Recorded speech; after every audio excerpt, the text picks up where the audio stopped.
다양한 분야의 과학 이슈를 과학 기자의 시각으로 집중 분석하는 사이언스 취재파의 시간입니다. 오늘은 이혜리 기자와 함께합니다. 어서 오세요. 안녕하세요. 네, 오늘 준비한 소식 어떤 건가요? 네, 올해 노벨상 과학 분야 수상자 발표가 모두 마무리됐는데요.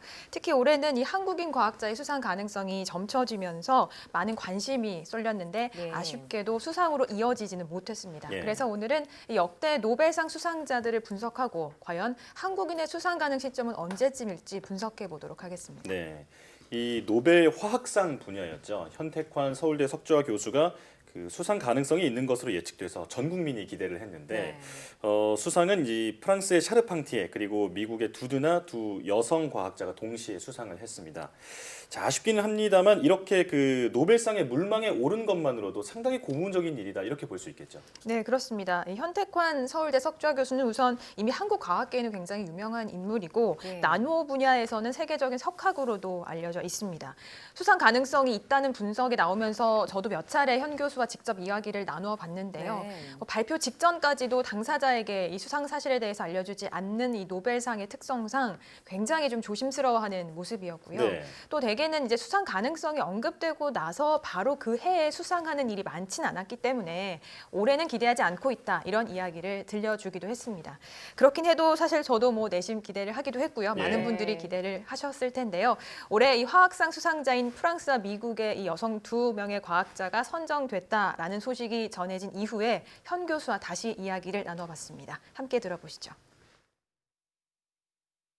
그동안은 제가 나노 분야에서만 제 이름이 이제 알려져 있고, 제가 어떤 일을 하는지, 어떤 사람인지 알려졌지만은, 그 범위를 이제 벗어나서 이제 세계 화학계 전체에서 이제 제가 위상이 이렇게 각인된 게 가장 크게 이제 영광스럽고 이렇게 기쁘게 생각하는 거고요. 그래서 저는 뭐 꾸준히 계속해서 제가 지금 좋아하는 연구 계속해서 하는 게 가장 큰 그게 하고 싶은 일입니다. 계속해서 그렇게 열심히 우리 학생들과 같이 계속 연구하고 좋은 결과들을 계속 내고 그렇게 하고 싶습니다. 네, 이렇게 인터뷰를 들으니까 정말 진정으로 연구를 사랑하는 분이다 이런 생각이 드는데요. 후보에 오른 뒤 보통 몇 년 있다가 수상하는 경우도 많다고 하니까요. 앞으로 계속 기대감을 좀 놓치지 말아봐야겠습니다. 자, 그런데 노벨상 수상자들을 분석해 보면요, 정말 오랜 시간 연구에 집중한 분들이 상을 받는 경우가 많다면서요? 네, 그렇습니다. 지난 10년 동안의 수상자의 데이터를 분석을 해봤더니 이 노벨 과학상 수상자들은 핵심이 되는 연구를 시작하고 나서 이 노벨상을 받기까지 무려 평균 32년이 걸렸습니다. 예. 수상자의 평균 연령을 보면 69.1세로 나타났는데요. 분야별로 뭐 조금씩 다르긴 하지만 화학상의 경우 수상 연령이 60대에서 70대에 밀집돼 있고요. 생리의학상의 경우 이보다 조금 더 높아서 60대에서 80대에 분포가 돼 있었습니다. 예, 네. 그러니까 통계적으로 봤을 때 30년 넘게 한 가지 핵심적인 연구를 지속해야 노벨상이라는 영예를 안게 된다 이렇게 볼 수 있겠군요. 네, 그렇습니다. 노벨위원회의 입장에서도 오랜 시간 검증이 된 연구 결과에 상을 주는 것이 노벨상의 권위를 지킬 수 있는 방법이기 때문에 아무래도 최신의 연구 성과보다는 오랜 시간 학계에서 자주 활용되고 검증된 그런 연구 성과에 상을 줄 수밖에 없는 건데요. 네. 그러다 보니까 과학 분야 노벨상을 받는 연구자들의 나이가 또 점차 높아지고 있습니다. 예. 심지어 지난 2018년에는 노벨 물리학상에서 무려 96세 역대 최고령 수상자가 나오기도 했습니다. 예. 이와 관련해서 뭐 재밌는 이야기도 있었는데요. 올해 노벨 물리학상을 받은 독일의 라인하르트 겐첼 교수는 노벨상 수상의 조건은 장수다 이런 예. 이야기를 하기도 했습니다. 네. 겐첼 교수의 수상 소감 직접 들어보시죠. Wonderful for me, for my family, but also in particular also for my group, because this has been an endeavor for 30 years, a travel of 30 years. 네, 이렇게 30년 이상 꾸준히 연구를 이어갈 수 있는 토대 마련이 노벨상 수상을 위해서 정말 중요하겠다 이런 생각이 드네요. 또 최근에 노벨상 수상 흐름을 보면요, 한 가지 눈여겨볼 점이 있다고요? 네, 그렇습니다. 바로 공동 수상이 일반화되고 있다라는 점인데요. 네. 2011년부터 올해까지 노벨 과학 분야 수상자들의 이력을 보면 단독 수상을 한 사람은 단 2명에 불과했습니다. 2011년 화학상에서 단독 수상이 있었고요. 2016년 생리의학상에서 단독 수상이 한 명 나왔습니다. 네. 네. 이렇듯이 이제 공동 수상은 노벨상의 일반적인 흐름이라고 봐도 무방한데요. 뭐 이유인즉슨 이미 연구 주제와 분야가 복잡해지고 거대화되면서 융합 연구를 하지 않을 수 없게 됐기 때문입니다. 예. 그런데 이제 한 가지 아쉬운 점은 이런 융합 연구가 기초과학 연구 역사가 오래된 일부 선진국 위주로 흘러갈 수밖에 없다라는 점인데요. 네.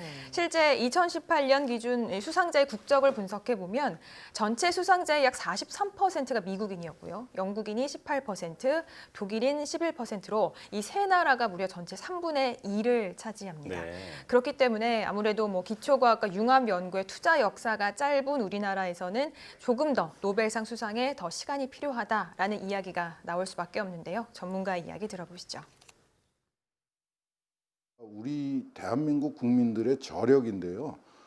뭐 다른 모든 거를 제쳐놓고 우리가 기술 개발에서 일궈낸 그 성과를 보더라도 우리가 노력하면은 과학 분야에서 기초과학 분야에서 성과를 못 낼 거라고 보기는 굉장히 어렵습니다. 그리고 실제로 지난 한 20년, 10여 년 사이에 우리의 기초과학의 수준이 놀라운 수준으로 올라간 것은 사실입니다.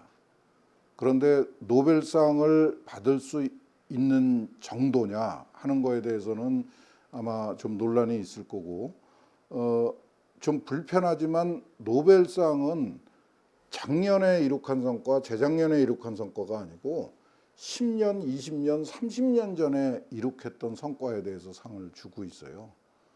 그러니까 지금 노벨상의 수상 업적은 대부분이 우리가 기초과학에 대한 관심을 갖기 시작할 무렵에 이미 완성된 그 지식들이에요. 예. 자, 말씀을 들어보니까 네. 10년, 20년, 30년 전에 그 완성된 그 이론에 대해서 지금 그 성과에 대해서 상을 주고 있는 게 바로 노벨상이다. 이렇게 얘기를 했는데 사실 우리도 좀 그 조급하게 생각할 필요 없이 좀 잘 기다리다 보면 우리나라에게도 좀 좋은 소식이 들려오지 않을까요? 네, 뭐 우리나라가 기초과학의 연구를 본격적으로 시작한 지가 20년 정도라고 보면은 조금의 시간은 더 필요할 것 같고요. 예. 상을 물론 받으면 좋겠지만 사실 상 자체에 너무 염연하지 않는 것도 좀 필요할 것 같고 장기적인 안봉이나 투자를 가지고 또 기초과학에 대한 장기적인 지원이 이루어졌을 때 분명 좋은 소식도 들려오지 않을까 이렇게 기대해 보고 싶습니다. 예. 네, 그런 소식이 들려오면 사이언스 투데이를 통해서 꼭 기쁜 소식을 전하고 싶네요. 이혜리 기자 오늘 얘기 잘 들었습니다.